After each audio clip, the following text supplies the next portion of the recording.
La communication transparente. C'est en entretenant une communication transparente et authentique qu'on va maximiser les chances de succès dans un processus de changement.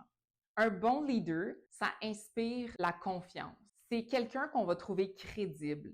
C'est grâce à une communication transparente et authentique que les gens vont trouver qu'on a du respect envers eux et qu'ils vont avoir du respect envers nous. Ça va nous permettre d'avoir de l'autorité sans être autoritaire. Une des façons de créer sa crédibilité, c'est simplement de dire pourquoi. Il y a plusieurs raisons pourquoi on veut justifier ou donner des arguments lors d'un processus de changement. J'aime pas trop le mot justifier parce qu'il y a comme une connotation péjorative. J'entends des gens déjà dire ouais, mais pourquoi il faut que je me justifie? C'est moi le patron. Je devrais pas avoir besoin de te dire pourquoi je prends des décisions. C'est un petit peu l'ancienne façon de voir les choses. De nos jours, en entreprise, on a un travail collaboratif. On veut avoir un lien avec nos employés, puis on veut qu'ils prennent part au changement. Pour avoir des gens qui vont être motivés et engagés, il faut qu'ils comprennent pourquoi on leur demande de faire un changement. Présentement, ils sont dans une zone de confort, ils sont dans un équilibre, puis nous, on vient bouleverser ça avec un changement. On veut leur expliquer notre processus de réflexion derrière ce changement-là. Il y a des études qui démontrent même que les femmes, plus que les hommes, ont besoin de savoir pourquoi ils font quelque chose pour accomplir quelque chose.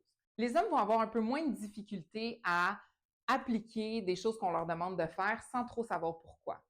Les femmes, c'est très difficile pour eux. C'est pourquoi on les retrouve beaucoup dans les milieux de la santé et de la psychologie. Je pense que la différence entre se justifier puis être authentique, elle est importante.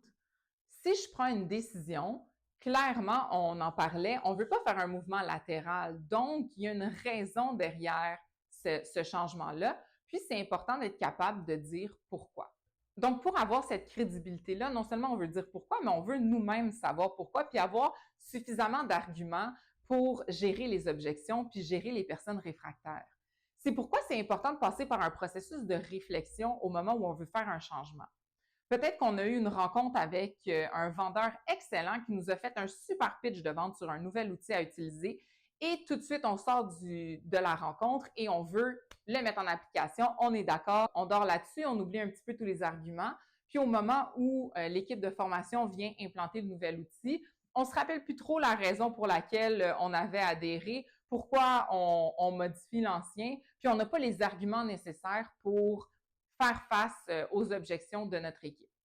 Donc, c'est important de passer par cette réflexion-là puis d'examiner les répercussions qu'on va avoir avec notre processus de changement. On veut analyser les avantages puis les risques que ça va représenter pour notre organisation de procéder à ce changement-là. On veut évaluer l'incidence que le changement va avoir sur les ressources, sur les employés, sur les clients. On veut aussi s'assurer que ça vaut vraiment la peine. Est-ce que ça va impliquer énormément de changements pour très peu de résultats? Donc, tout ce processus de réflexion-là va nous permettre de créer des arguments, puis aussi de nous-mêmes avoir confiance en notre changement pour que lorsqu'on se fait challenger sur le changement, on est capable de répondre, puis on a les arguments pour remettre en confiance notre équipe, puis garder notre crédibilité. En ce qui concerne le respect, il faut faire attention aux demi-messages. Les demi-messages, ça laisse place à la perception.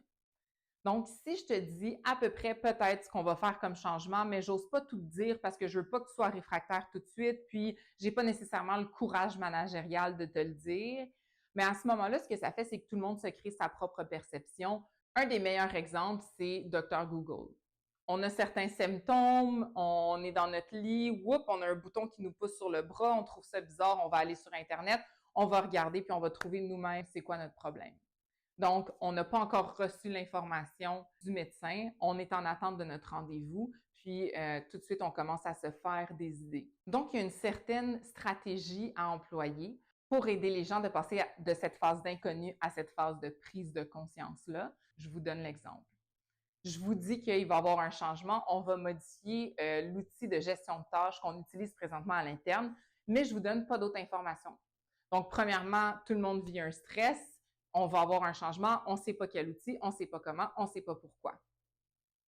Qu'est-ce qui va arriver? Les gens vont commencer à se faire leur propre scénario. Alors, on veut faire attention pour donner un message complet. On veut aussi faire attention parce que les mensonges, des fois, vont être plus faciles à donner que la vérité. Donc, on n'a pas nécessairement la réponse à la question, on ne veut pas perdre la face, on va aller donner une information sans nécessairement se dire « je vais lui mentir en pleine face », mais on va donner une information qui n'est pas nécessairement la bonne. À ce moment-là, on est peut-être mieux de dire « je vais te revenir avec la bonne réponse » ou « je vais trouver la personne qui peut t'aider à trouver cette réponse-là ». C'est aussi une façon de faire preuve de respect envers eux, de ne pas leur donner n'importe quelle information et de ne pas mentir. Je vous donne l'exemple, c'est le courtier immobilier qui te dit « non, non, ici, la maison est parfaite, c'est la fondation d'origine, etc. » Tu visites la maison puis tu te rends compte qu'il y a eu un feu, il y a eu un dégât d'eau, tu vois les marques de feu sur les murs, et il perd la face, tu perds le respect envers lui. Donc, en tant que dirigeant et responsable de changement, on veut s'assurer d'avoir une communication authentique. Faire preuve d'autorité, c'est d'être capable d'aider dans ce processus de changement-là. Les gens ont besoin d'un cadre. Les gens aiment avoir une structure. On préfère avoir quelqu'un d'organisé en face de nous qui vont nommer leurs attentes, nommer leurs objectifs, puis nommer les résultats escomptés et qui vont faire un suivi de ces objectifs-là. Si les attentes ont été communiquées de façon transparente et claire, on n'aura pas de problème ensuite à se faire réprimander parce qu'on n'a pas suivi les attentes. À l'inverse, si on a un demi-message puis qu'on dit un petit peu des choses différentes, puis on a peur de blesser une personne, puis on ne dit pas les mêmes choses à tout le monde, on va lui dire quel changement on fait d'avance, l'autre, on ne dit pas, etc. Premièrement, on perd le respect de ces gens-là, mais deuxièmement, on perd aussi notre autorité parce que les employés ou les clients vont savoir qu'ils sont capables de jouer avec ce qu'on leur demande.